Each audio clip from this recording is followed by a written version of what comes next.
You should have stayed dead. Elrond, exploring the half-elven Lord of Rivendell. Hi everyone, welcome back. I'm Terry and this is Marvelous Videos. Along with Galadriel, one of the more recognizable characters we'll see in the Rings of Power series is Robert Aramayo as a youthful Elrond. With a lifetime spanning 3 Middle-earth ages, he was involved in a significant deal of history long before the occurrences of The Lord of the Rings, and undoubtedly before those of The Hobbit. For orcs to come so close to our borders?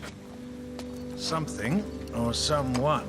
Hugo Weaving's Elrond also plays an integral part in Peter Jackson's movie trilogy. He not only summons the Fellowship of the Ring, but also guides the elves on their journey from Middle-earth. The enemy is moving. Sauron's forces are massing in the east. His eye is fixed. Elrond is among Tolkien's most essential characters, even before he becomes the cynical character that fans are acquainted with. I was there, Gandalf. I was there 3,000 years ago. He witnesses the whole history of Middle-earth, seeing both the goodness and evil that mankind is capable of, and eventually leads the elves away from human matters. Before we go into our explanation, we have a very small request. If you like our content, please support us by subscribing to our channel. This is a small click for you, but for us, it means a lot. Thank you. Now, let's begin. 9 companions.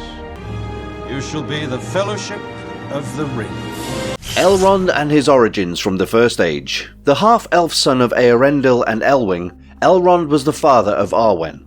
He was the Lord of Rivendell, and he fought Sauron relentlessly during the Second and Third Ages. He was the brother of Elros, who became Númenor's first king. Elrond, who was born in Beleriand at the end of the First Age, fought Sauron all through the Second Age, assisting in bringing about Sauron's destruction during the War of the Last Alliance as Gil-galad's herald. During the Third Age, Elrond battled with the Witch King in Angmar, and also as a representative of the White Council, evicted the Necromancer out of Dol Guldur, who had really been Sauron in disguise. He was Aragorn's foster father at the close of the Third Age, just as he had been Arathorn's before him. Aragorn later married Elrond's daughter Arwen. He travelled west alongside Gandalf, Bilbo, Frodo and Galadriel after the devastation of the One Ring. Their passage marked the conclusion of the Third Age and the commencement of the Fourth. Elrond is one of J.R.R. Tolkien's most prominent, significant and recognisable characters, featuring in Unfinished Tales, The Silmarillion, The Lord of the Rings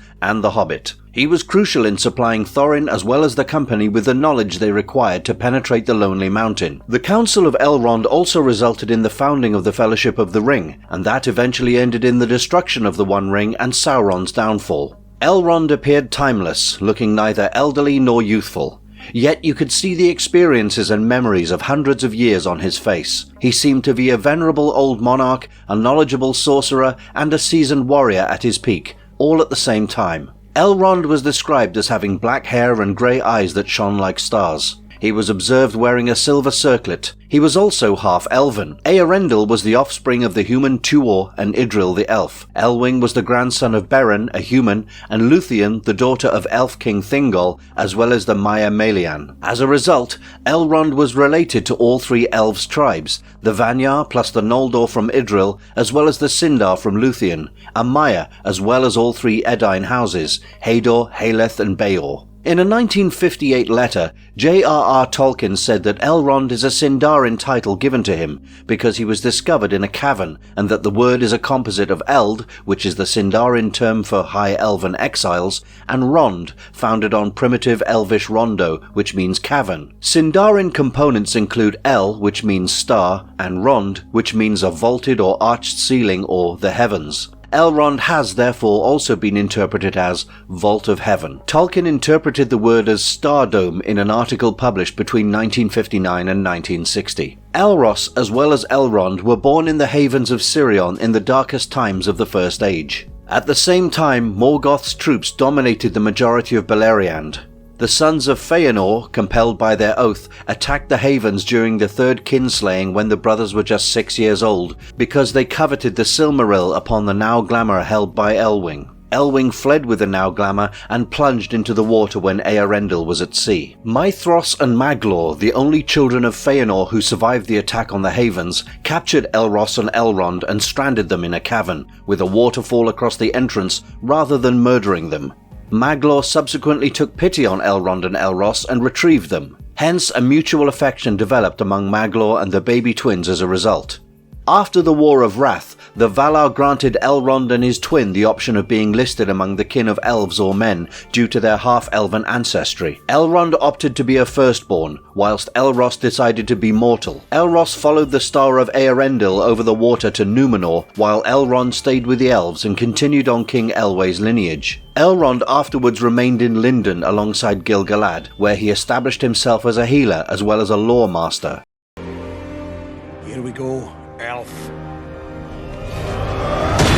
Elrond in the Second and Third Age. Evolution of the character. At the conclusion of the First Age, Elrond as well as Elros were offered the choice of being classified as men or elves. Elros embraced the fate of men, so he was crowned the inaugural king of Númenor, Elros tar Miniatur. Elrond preferred to be recognised among the elves, remaining in Lindon as commander and herald to Gil-galad, High King of the Noldor. Elrond was dispatched to Eregion by Gil-galad to guard it against Sauron's invading armies when the War of the Elves against Sauron began in SA 1695. Unfortunately, Elrond's host came too late and was insufficient to vanquish Sauron's army on its own. He escaped north with the survivors of Eregion, including Celeborn, barely surviving only because Durin the Third's dwarves attacked Sauron's troops from the rear. Elrond established Rivendell as a sanctuary and fortress at the foot of the Misty Mountains over the next 2 years. Rivendell was attacked by Sauron's armies for the next 4 years. With the advent of the Númenóreans, the troops attacking Rivendell were trapped between Gil-galad and Elrond's armies and then annihilated.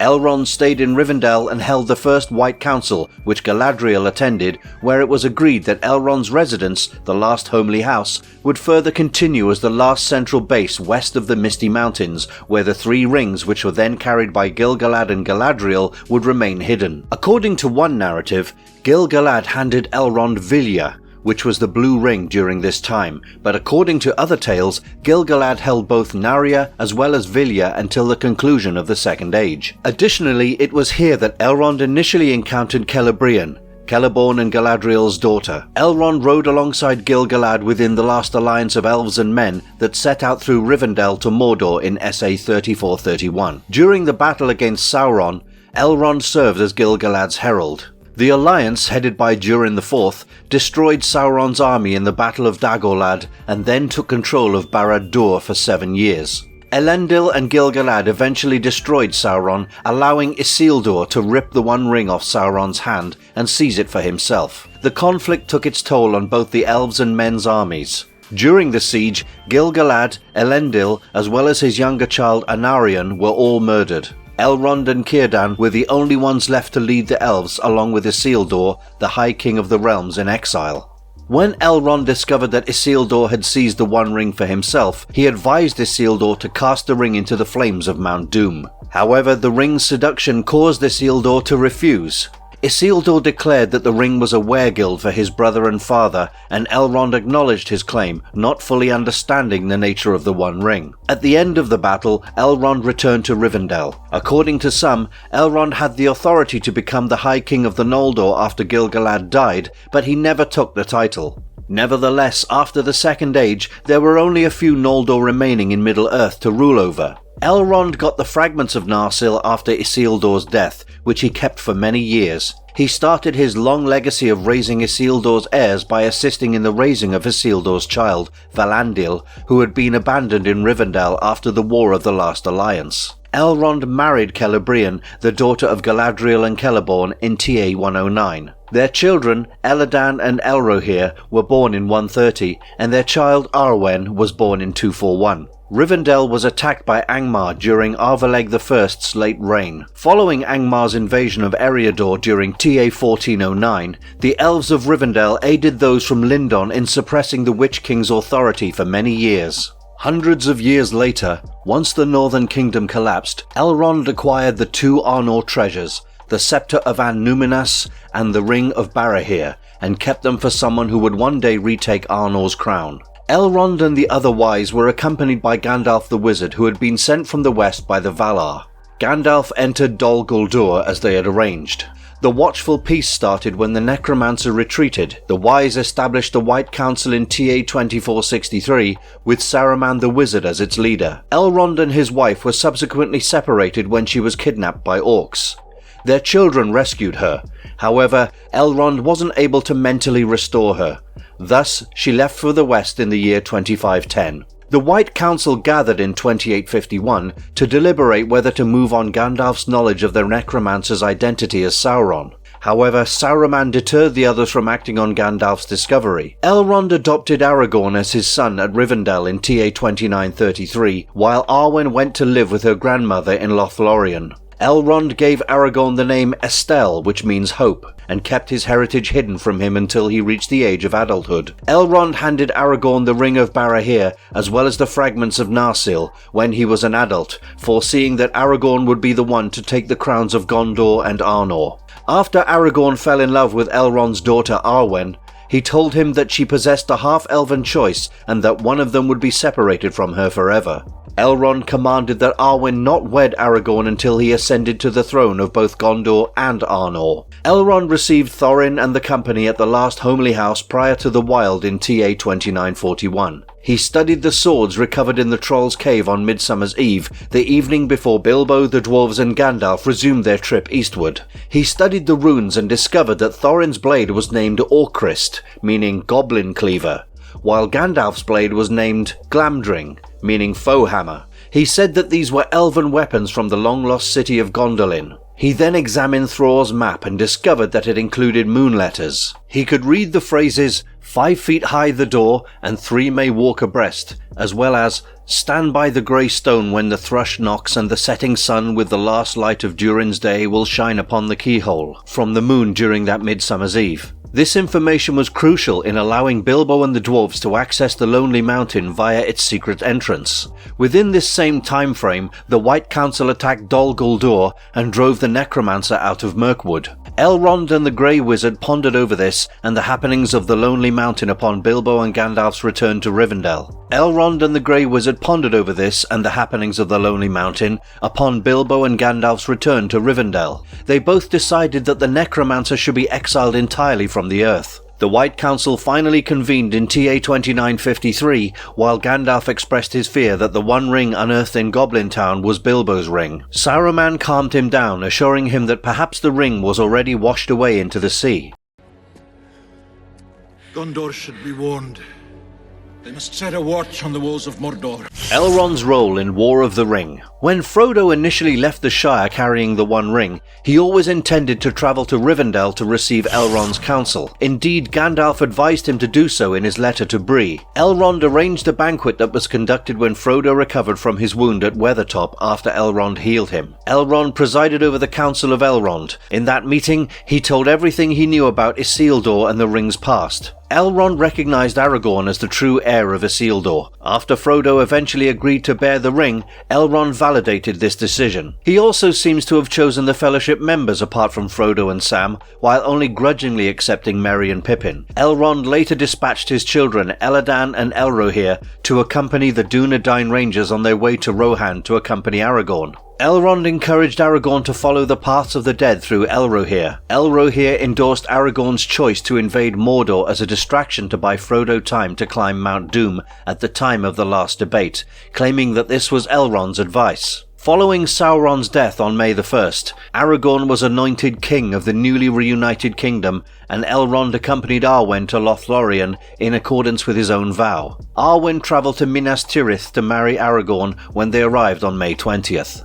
He parted ways with her in tears. Elrond, together with Gandalf, Frodo and all the other ring-bearers, became one of the elves who boarded the White Ship towards Valinor. Their exit marks the end of the Third Age.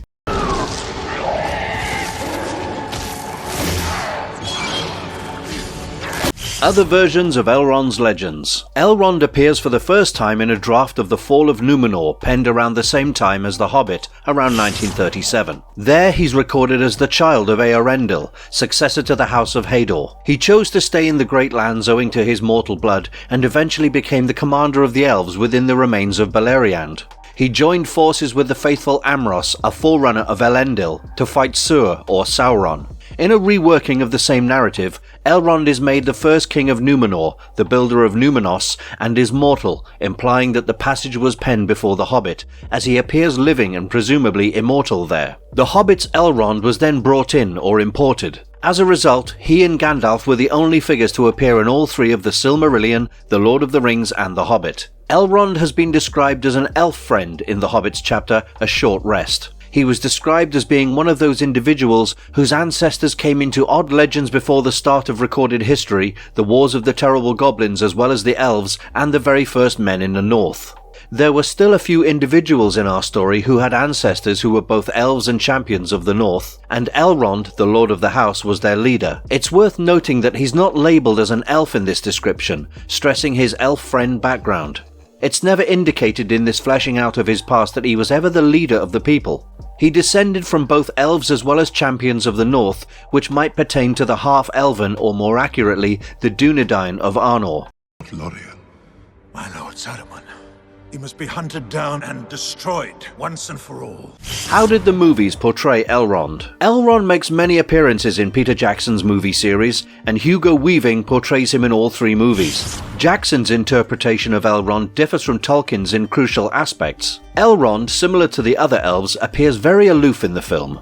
He loathes the species of men while knowing that the elves' time has passed. In a dramatic departure from the novels, he expresses concern about Arwen turning mortal in the interest of Aragorn and initially advises her to go to Valinor. Despite his wisdom and virtue, Jackson's Elrond is doubtful that Sauron could be overcome. Some have noted parallels between Jackson's depiction of the elves, particularly Elrond, and Tolkien's own description of an elf named Thingol, even though he didn't appear in the movies. Elrond appears in the prologue of The Fellowship of the Ring as a Noldor lieutenant at the Battle of Dagorlad. Later, he emerges in Rivendell, summoning a meeting of dwarves, elves, and also men to discuss the destiny of the One Ring. Elrond decrees that the ring should be obliterated in Mount Doom after some heated debate.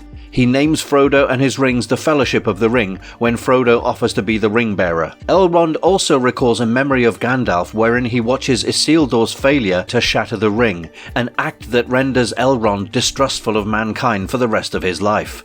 Elrond tries to persuade Arwen to pick immortality and leave for Valinor, wherein her love for Aragorn can grow evergreen. He warns Arwen that he's predicted her widowhood and ultimate death, and she reluctantly decides to follow her father's advice and depart Middle-earth. Later in the movie, he interacts with Galadriel telepathically about the destiny of Rohan. He offers to deploy a troop of elvish soldiers to Helm's Deep in order to assist Theoden's men. Surprisingly, the elves that gather at Helm's Deep during the start of the Battle of the Hornburg seem to be from Lothlorien rather than Rivendell. Arwen approaches Elrond early in The Return of the King after seeing a glimpse of her very own future child Eldarion. Elrond decides to reforge Narsil, Elendil's sword, into Andúril after realizing Arwen's passion for Aragorn couldn't be conquered. Elrond later gives Andúril to Aragorn in Dunharrow, urging him to recover the crown of Gondor and command the army of the dead. He doesn't really appear again until the epilogue when he offers Arwen to Aragorn upon his coronation. He makes one final appearance in the Grey Havens before departing Middle-earth alongside Bilbo, Celeborn, Frodo, Gandalf and Galadriel. Weaving returns to play Elrond again in Peter Jackson's The Hobbit trilogy, starring in the first and third installments. His role is lengthened from his short cameo in Tolkien's original work. Elrond makes his first appearance in An Unexpected Journey when the elves from Rivendell intercept the Warg Riders pursuing Thorin and company. During the Fellowship of the Ring, Elrond holds Hadhafang, which is Arwen's sword and is followed by Lindir. He gladly invites Gandalf and Thorin to Rivendell and recognizes their swords Glamdring, Orcrist and the Morgul Blade. When Elrond asks why they're travelling upon the Great East Road, Gandalf convinces Thorin to show him the map of Erebor. Thorin is hesitant, but in his desperation, he offers the map to Elrond. Elrond notices that the inscription is in moon runes. Under the moonlight, he holds the map and reads the ancient script, revealing the secret way through the Lonely Mountain. Thorin, he deduces, aims to enter the mountain and regain the wealth. Elrond is suspicious of the dwarves' capacity to prevail, owing to Thorin's grandfather Thror's illness, which drew Smaug in the first place. He believes Gandalf should justify Thorin's mission to the White Council, so the two go to meet Galadriel and Saruman. Elrond is at first skeptical of Gandalf's warnings concerning Sauron's reappearance, but when Gandalf displays the Morgul Blade of Dol Guldur, Elrond is frightened. He reveals that the Nazgul tombs are guarded by formidable spells. Lindir then informs him that the dwarves had fled Rivendell. Elrond returns in the Battle of the Five Armies, rescuing Gandalf from Dol Guldur with Saruman and Galadriel. Elrond and Saruman appear right when Gandalf and Galadriel are encircled by Nazgul's spectres. He comments that they should have died before he duels them, clearly brandishing his ring Vilya. He impressively holds his own even against multiple wraiths at once before being defeated. He tries to protect Galadriel as Sauron and the rest of the Nine appear before them. He then watches in awe as Galadriel transforms into a frightening shape to oppose Sauron. Elrond pushes for a hunt of Sauron after he and the Nazgul are driven into the east in order to alert Gondor of his reappearance and put up a vigil on Mordor. Saruman rejects it and orders Elrond to return Galadriel to Lothlorien, pledging to go after Sauron himself. What did you see? I looked into your future and I saw death. Some things about Elrond that only those who read the books know, skipped in the movies. Given the depth of Tolkien's work, many locales and characters feature in only a handful of his books, either as minor roles or as initials in a genealogical chart. All of Tolkien's lore couldn't be included in the movies, so there are specific details concerning Elrond's past that only book readers are aware of. Elrond, Beren and Lúthien's great-grandson, was conceived into a renowned and revered family, and his strong friends and family are among the reasons he has endured for so long. Beren, as well as Lúthien, were the protagonists of Beren and Lúthien, one of Tolkien's early writings, which related the account of how they wrested the Silmaril off Morgoth's crown. Dior was their son, and Elwing, his youngest child, was Elrond's mother. Elwing had obtained the Silmaril through her grandmother, and Feanor's remaining sons would go to any length to reclaim their father's property. Elwing, with her husband Eärendil, undertook a perilous voyage across the sea to surrender the Silmaril in exchange for the Valar's security in order to appease their wrath and preserve her sons, Elrond and Elros. Elrond didn't immediately leave Middle-earth. At the conclusion of the Return of the King, there is a scene in which Galadriel and her husband board a vessel to the Grey Havens with Elrond. However, the chronology for their exits in the novels was very different. Elrond is young in comparison to other creatures in Middle-earth. This is one of the main reasons he's respected by his peers, yet isn't the most mighty of the High Elves of the Noldor. Celeborn remained in Rivendell to fill Elrond's position as Lawkeeper. Together with Círdan the Shipwright, he was actually one of the last elves to leave Middle-earth. The movies employ the trope of the gloomy dad most remember with Elrond, and while it's never directly stated, it's implied that Arwen is his sole child to raise the stakes. He actually has 3 children. It's true that she's his only girl, but he also has 2 sons, the brothers Elladan and Elrohir. Arwen spent the majority of her days in Lorien alongside her grandmother. At the same time, Elladan and Elrohir remained in Imladris with their father. They were known for their bravery in slaughtering orcs in the woods and were essential for Celebrian's rescue. Elrond is in fact Galadriel's son-in-law. Galadriel and Celeborn had a single daughter, Celebrian. Celebrian wed Elrond several hundred years before the events of the trilogy series that we all know, yet she isn't mentioned in any of the subsequent literature or media. After being assaulted, tormented and drugged by orcs on a voyage from Rivendell to Lorien, she abandoned Middle-earth for the Grey Havens shortly in the Third Age. Elrond also guarded the Dunedain. The films contain hints as well as Easter eggs for people who appreciate their mythology and have gone through the books with both the imagery and the settings of Rivendell tracking the ancient line of Numenor's lost monarchs. The expanded versions show Aragorn going to visit his mother's grave and hint at his future as a man marked by the Dunedain's foes, but this is all the information the films provide the audience. Although it appears that Elrond granted sanctuary to the banished family out of generosity, it was his responsibility to help and offer refuge to all of Isildur's descendants and their allies for several hundred years. Aragorn could have been the very first to be nurtured within the family for most of his childhood, rather than being just a welcome visitor, and this reflects in the literature where Elrond is presented as a more benevolent parent figure. Elrond.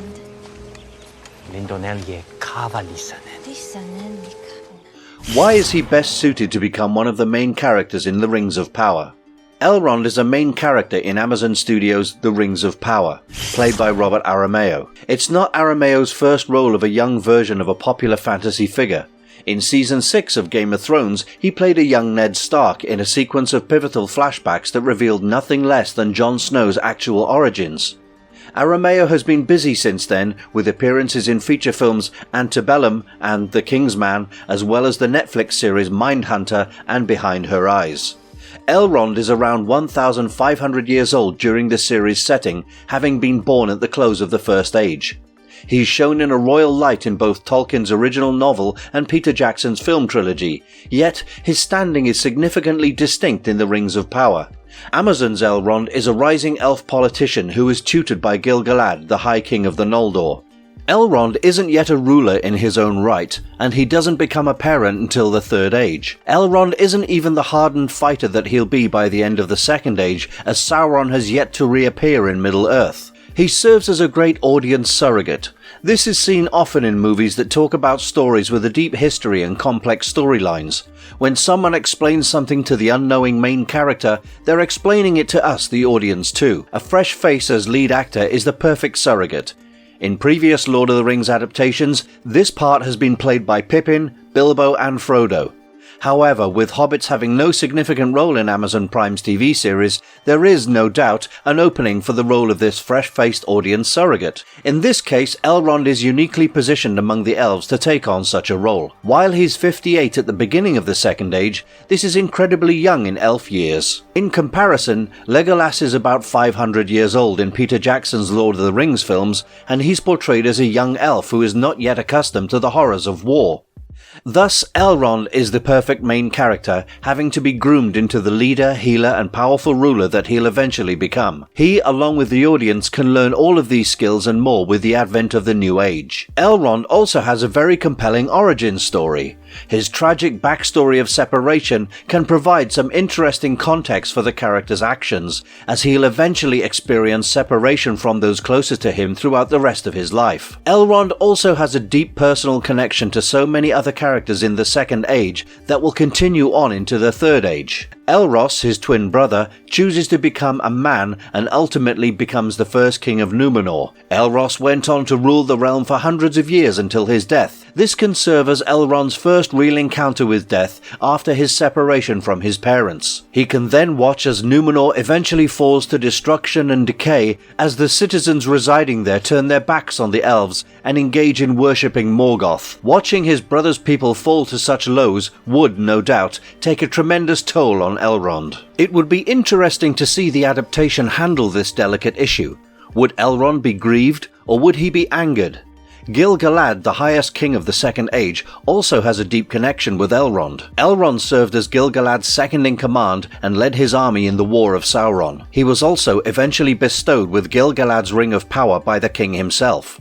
The portrayal of their surrogate father-son relationship will definitely be fascinating to watch. The sons of Feanor that raised Elrond and his brother from childhood were the uncles of Celebrimbor, the elven smith who created the Rings of Power. Would Elrond find kinship in another of the House of Feanor, or would he hold a grudge against him? This would be an exciting avenue to explore too. Would his love for his benefactors extend further along the family tree? Elrond is also profoundly connected to Galadriel, being her son-in-law.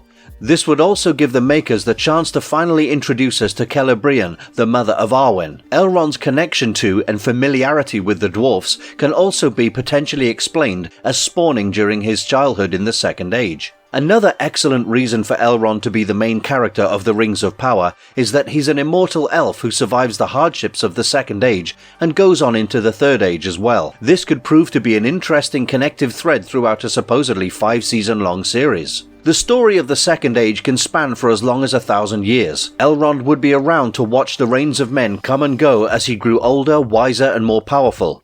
It would certainly be interesting to watch Elrond lose his faith in men as Númenor fell to ruin, only for that hope to be rekindled by the later King Elendil. These men would bring lost glory to the race of men as they march alongside the dwarves and elves in the War of the Last Alliance. The War of the Last Alliance would successfully defeat Sauron, but Elendil and Gil-galad would unfortunately die in the fighting. Here, Elrond would lose a father figure.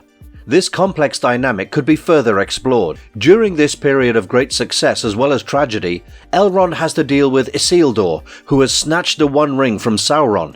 He refuses Elrond's advice to destroy it, proclaiming it to be his instead. At this moment, Elrond has once again been let down by men, the men of his brother. This works as the perfect setup for Elrond of the future seen in Jackson's Lord of the Rings, who looks back thousands of years later and declares these men of his own blood to be weak. An exciting epilogue including Arwen and the rest of his children can also be included at the very end, tying together the narrative very neatly.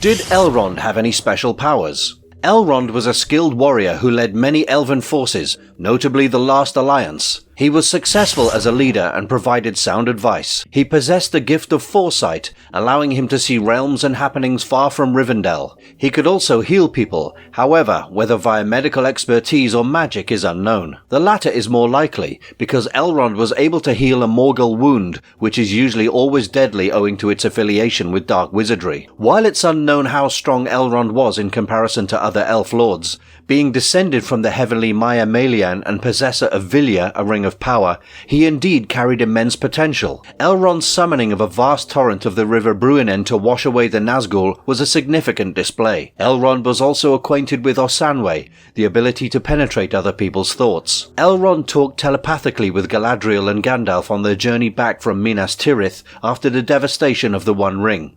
Elrond served as one of Middle-earth's most untainted rulers. Elrond, Galadriel and Gandalf, according to Aragorn, were among the few capable of entirely opposing Saruman's power of speech. Elrond likewise refused and resisted Sauron's offer of alliance with the elves.